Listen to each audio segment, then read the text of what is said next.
નમસ્તે મિત્રો, કેમ છો? બધા મજામાં? બધાને જય શ્રી કૃષ્ણ। આજે આપણે વાત કરવા જઈ રહ્યા છીએ એક બાળકની ભક્તિ વિશે કે જેની પર પ્રસન્ન થઈ અને ભગવાને નૃસિંહ અવતાર ધારણ કર્યો હતો। સૃષ્ટિના કણે કણમાં ઈશ્વરનો વાસ છે તે વાત સાબિત કરી હતી, એ પણ કોની સામે?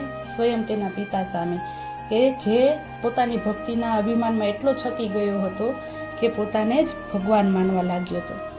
વાત છે ભક્ત પ્રહલાદની। રાજા હિરણ્યકશ્યપને ભગવાન શિવના વરદાનથી અતિશય શક્તિ મળી ગઈ હતી। ત્રણેય લોકમાં બધા તેનાથી ખૂબ જ ડરતા હતા, ખૂબ જ ભય કરતા હતા। દેવતાઓ પણ ડરતા હતા। એક દિવસ રાજાએ આદેશ આપ્યો, આજથી ભગવાનની પૂજા બંધ અને હવે મારી જ પૂજા થશે અને હું જ તમારો ભગવાન।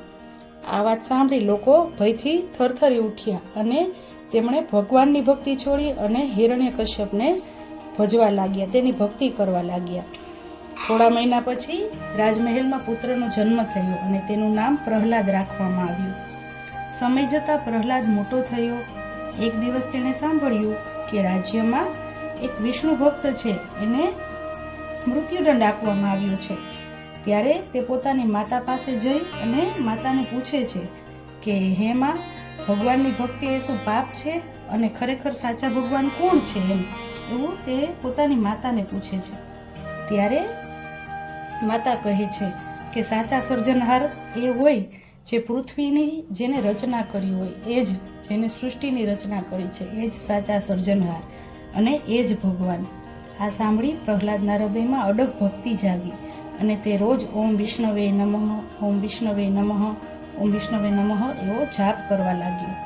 જ્યારે હિરણ્યકશ્યપને આ વાતની જાણ થઈ ત્યારે તે ખૂબ જ ગુસ્સે ભરાયો અને તે પોતાના જ પુત્રને અનેક પ્રકારની યાતનાઓ આપી અને તેને મૃત્યુદંડ આપવા ઈચ્છવા જઈ રહ્યો, કારણ કે તે માનતો જ ન હતો।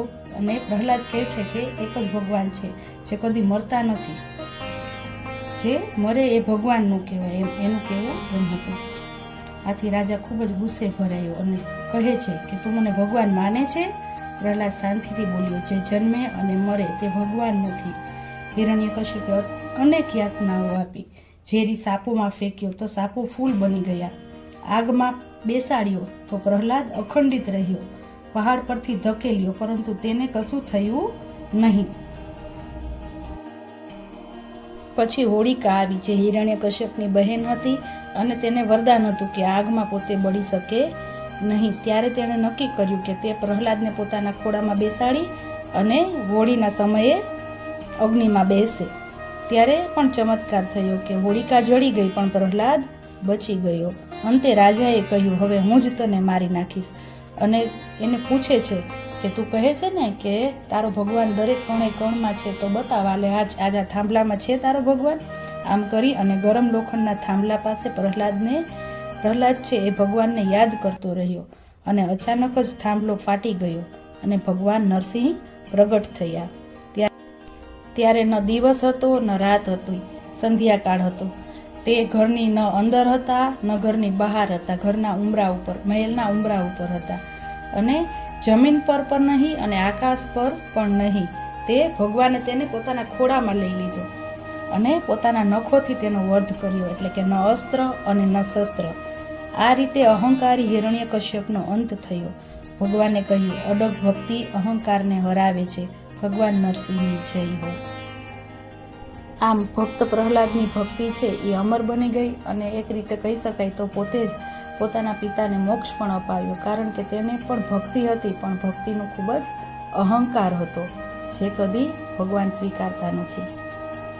જેટલા નિસ્વાર્થ ભાવથી ભગવાનને ભજીએ એટલા જ ભગવાન આપણી નજીક હોય છે। આવા ને આવા બીજા વિડીયો જોવા માટે ચોક્કસ મારી ચેનલ સાથે કનેક્ટ રહો। જય શ્રી કૃષ્ણ, જય માતાજી, મહાદેવ હર।